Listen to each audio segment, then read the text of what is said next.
It's kind of wild, right? In just 6 short weeks, we've swung from what looked like the brink of a massive war with Iran to suddenly being on the verge of these high-stakes peace talks. The U.S. is out here claiming a generational victory, but Iran is firing back, saying they are nowhere near defeated.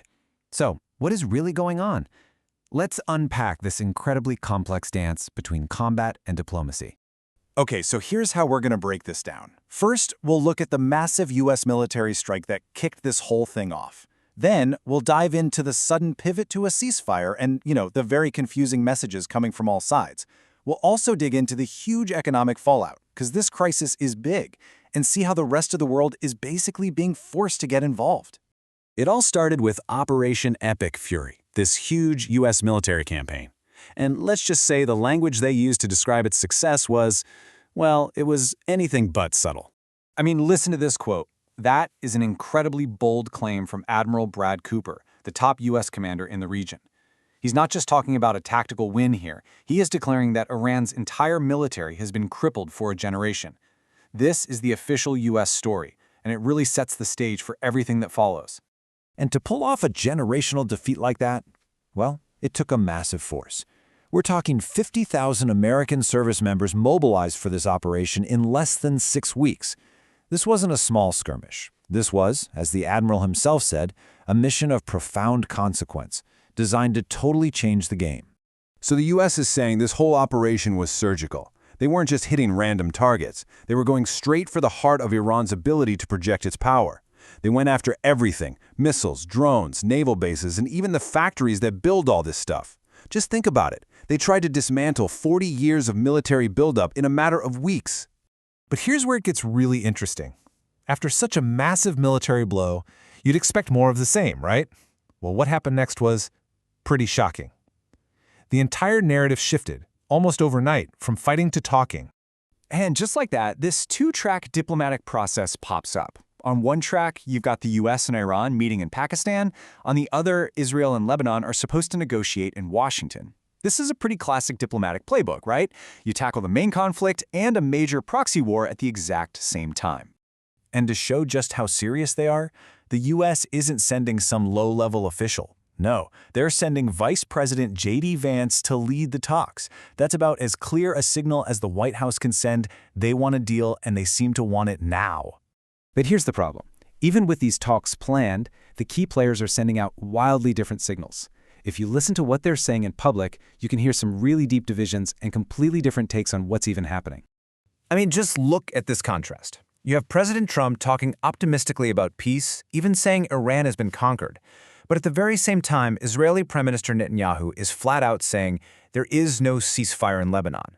So it really raises a huge question. How can you build some kind of regional peace when your closest ally is still very much on a war footing? And just in case anyone thought the U.S. was going soft, President Trump dropped this line. It's a pretty clear message that the military option is still very much on the table. It's that classic carrot-and-stick diplomacy. Come to the table or else. Iran, on the other hand, is projecting defiance. This statement from the Supreme Leader's office makes it clear they won't give up their rights, which is almost certainly a reference to their nuclear program and influence in the region. It's their way of signaling that they won't be bullied into a deal no matter what.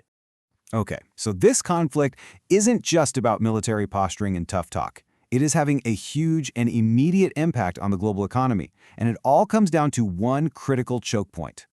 Get this. Right now, a full 1/5 of the entire world's oil supply is just stuck. That's 20% completely unable to move, all because one critical waterway has been shut down. We're talking about the Strait of Hormuz, which is basically the world's most important highway for oil. And here's the key part. Despite all the U.S. claims of victory, Iran is still the one holding the keys to this passage. You have hundreds of tankers just trapped, creating an economic nightmare that's sending shockwaves all around the globe.